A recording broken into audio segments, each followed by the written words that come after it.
In this video, I want to discuss some of the features of a typical neuron. Now, a neuron has a cell body known as a soma, and it has many extensions from the cell body that are coming into the cell body known as dendrites. Now, this model only shows the most proximal portion of the dendrites where they are actually attaching to the neuron itself, so we don't get to see the rest of the dendrites. All neurons have one axon, and the axon begins at the axon hillock. So if we look here, we can see an example of an axon, and this happens to be a myelinated axon. Myelin is an insulating sheath that covers most axons. It never covers dendrites or the cell body or the soma. So here we can see the actual axon within this sheath, and they've cut the sheath open. The sheath of myelin is actually the rolled up membranes of a cell known as a neurolimocyte, often referred to as a Schwann cell. Here we can see the nucleus of a Schwann cell and then the rolled up membranes ensheathing that neuron. So the axon surrounded by the myelin sheath of the neurolimocyte. Here's another neurolimocyte, because the axon is much longer than any one neurolimocyte. So here's another axon, or excuse me, cell body of a neurolimocyte.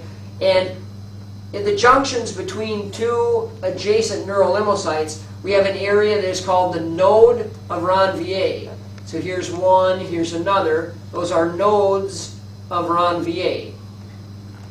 This entire axon would then be surrounded in a nerve with connective tissue known as the endoneurium. So here we can see the endoneurium. Now, axons are designed to communicate with other cells. So on this model, we can see several different types of communications.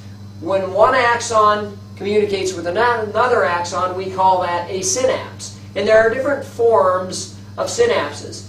These represent axons from other neurons. Here we see an axon going to a dendrite, so an axon from one neuron coming to the dendrite of this neuron. We call that an axodendritic synapse, because it's coming from the axon to the dendrite. Axodendritic. Here we see, and here as well, probably a better view for the camera here, an axon from one neuron coming to the cell body, or the soma of this neuron. We call that an axosomatic synapse.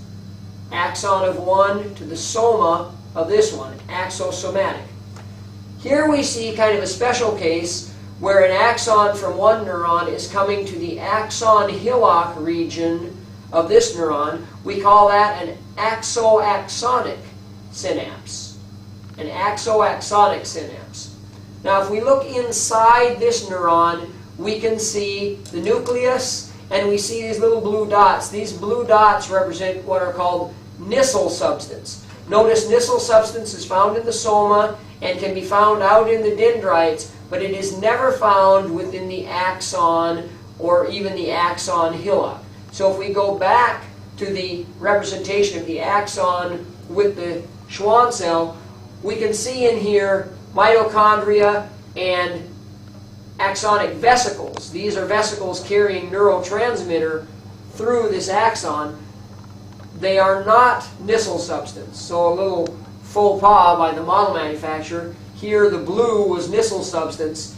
This blue is not Nissl substance. So do not confuse the two. We never find Nissl within the axon or the axon hillock. So those are the structures that we can see on this particular model of a neuron.